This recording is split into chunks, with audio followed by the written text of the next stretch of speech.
Hey, Archery Talk. This is Lucas, and today we got a chance to chat with Mitch from Prime Archery, and he's going to talk to us a little bit about the new Prime Revex hunting bow lineup. Mitch, how you doing today? Good, Lucas. How are you? Thanks for having me on. Oh man, I'm absolute pleasure that you can join us today. We're doing good over here. And so yeah, I saw that Prime announced the new bow lineup just a little while ago. 3 new models: the Rev-X, the 2, 4, and the 6. So I figured you could maybe walk us through the lineup and tell us kind of what's different about these bows. Yeah, so this year we came out with the Rev-X 2, 4, and 6, so a 32-inch model in the 2, 34-inch model in the 4, and then a 36-inch model in the 6. The 2 and 4 are primarily going to be revolving around hunting models, coming in with a 6 1/4-inch brace height, and then that Rev-X 6 is going to kind of be the bow that for the archer that wants to do it all. So from target to 3D competition and hunting, that's really going to hit the mark there. So that's going to be a 36-inch model with a 6 3/4-inch brace height. So I guess the first thing that stood out to me on these bows is the cam, and we're using Prime has moved now to like draw length specific modules. So I guess could you run us through that new cam system? Yeah, so the all new core cam, it's going to be a complete redesign from the inline cam system that we had last year. So there are a lot of things that are on the inline cam system that we really liked. The biggest one being how that that take-up cable track worked. So basically, as you drew that bow, that take-up cable came inward toward the string track. That replicated what our parallel cam has done for us for years. It just did it in a much simpler way. So that core cam system is still going to be designed around that aspect. But other than that, it is a complete redesign. So we kind of took a step back, looked at how we design a cam. We ended up going to a modular system for draw length, just to get that efficiency. And then the other thing it did too was just consistency from all draw lengths. So whether you're a 26-inch draw or 30.5 or 31.5, the bow is still going to feel the same. There's not that hump and dump that a rotating mod can add into a cam. Plus just the tuning aspect of it. The new modular system is going to be much, much easier to tune for all draw lengths at all setups. Bows are going to come in with right around 83% let off, and it is a cable stop. So you do have a little bit of play on that back wall, but it's still ultimately for a cable stop going to be a really, really firm back wall. And I guess the drawbacks mainly for having like a modular cam system. I guess it makes it a little more complicated for someone to change their draw length and something like that. But I guess if there's, I guess thinking from Prime here is maybe that there's enough benefit from having that as far as the performance and then the feel of the bow that's worth that change. Oh, absolutely. Yeah, just keeping draw lengths and as far as performance goes, consistent. And for some of those short draw length guys like myself, you really noticed a difference from going to, like with our draw length specific cam system to going to a rotating mod. The performance really suffered there. It wasn't horrible, but it wasn't great. It wasn't where we were in the past. So going to this, the modular system is really going to benefit that. But with our mod, we realize it is a challenge for not only the individual buying the bow, but for dealers as well that are stocking the bow. So we are trying to work with all of our dealers to make sure that they're completely stocked up on mods, trying to work on a mod swap program so that they're able to swap mods out for users and have mods readily available for anybody to walk into a shop and shoot a bow. That's great. Now, can you tell me maybe a little bit about what's different on the risers for the Rev-X versus the inline? Yeah, so the risers look relatively the same. One of the big things you'll notice right away is there are a lot more cutouts, and the cutouts went from larger cutouts to smaller cutouts. So what that did, it cut out some of the weight in some of the areas on the riser, and we were actually able to redistribute the weight.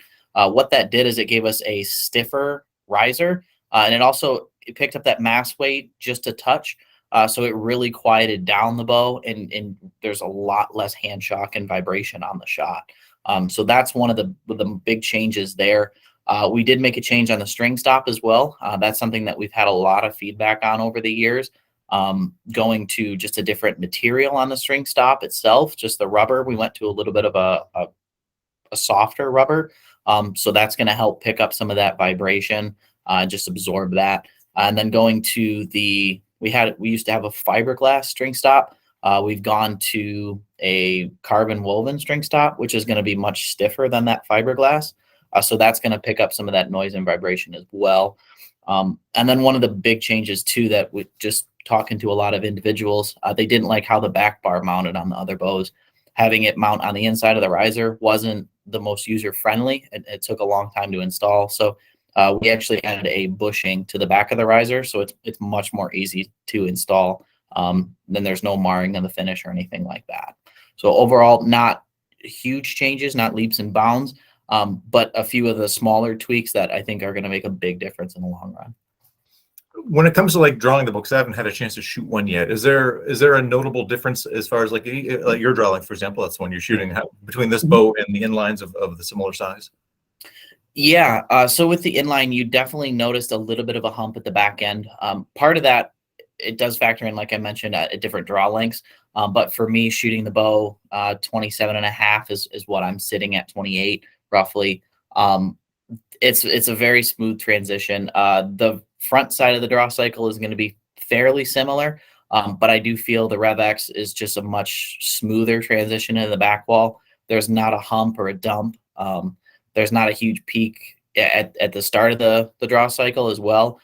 It's extremely smooth. I noticed on this bow, I'm actually more comfortable pulling more weight on this bow than I would be on the inline.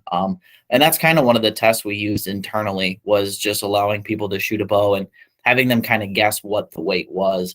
That was kind of one of our fun games we had with engineering. And a lot of these bows, we would guess, they were 70 pounds, 71, 72, and they were coming in actually closer to 75, 76. So they feel a few pounds lighter than what they actually are, which is a benefit for guys that are looking for a little bit more speed and want to pull a little bit more weight to get that.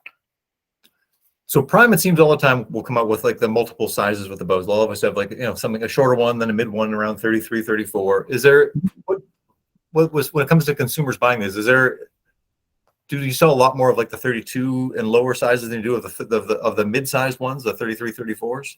So surprisingly, we actually sell more of the longer bows. So the last year, our 33 was our by far and away our most popular model. I feel like that 33 to 34 size is just kind of, it fits everybody. It's not overly like a long bow when you look at it on paper. 34 for a lot of manufacturers is towards the longer side of a hunting bow. But if you look at our bow and the way that the center grip works, it actually feels and handles like a little bit of a shorter bow. So I think that kind of helps hunters have a bow that is a little bit of a longer platform, like a 33 or a 34, but it's still maneuverable like a 31 or a 32 from other brands. But yeah, we definitely see a little bit more on the 33, 34 inch side. I definitely expect the 34 inch bow this year to be the most popular. So whether you're, out west and you're looking to make those longer 60, 70, 80-yard shots, that stability there, that bow is going to do it, but it still has the maneuverability to be comfortable in a whitetail stand or, in a ground blind. The 32 is I think it's going to be more of your niche guy, the guys that are looking to go on a backpack hunt. They're looking for that more compact bow. And they're going to shoot a lot. They're not necessarily concerned with shooting a shorter bow. Same thing with the guys that don't have, the longest draw length. So that string angle is going to be a little bit more forgiving on that 32. So, yeah, I mean, I think that 34 is going to be a real winner, and that's where most guys are gonna fall and like that bow just a little bit more. But that 32 is going to be a real shooter for sure too, especially for the whitetail woods.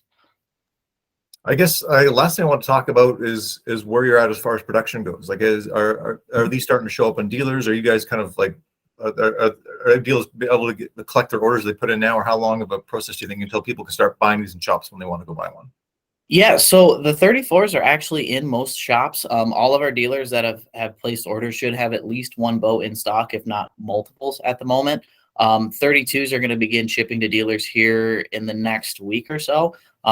So those should start hitting shelves relatively soon as well. And then the 36s are a little bit longer. We're looking more closer to Christmas time for those to start hitting the shelf. But yeah, I think before the month closes and approaching the ATA timeframe, most dealers will have all the models in stock. And for guys that are looking to place a special order, they'd probably be looking sometime in January. For anything right-handed, left-handed, maybe a little bit longer. Perfect. Mitch, thank you so much for your time today. I really appreciate your help. Yeah, no problem. I appreciate it.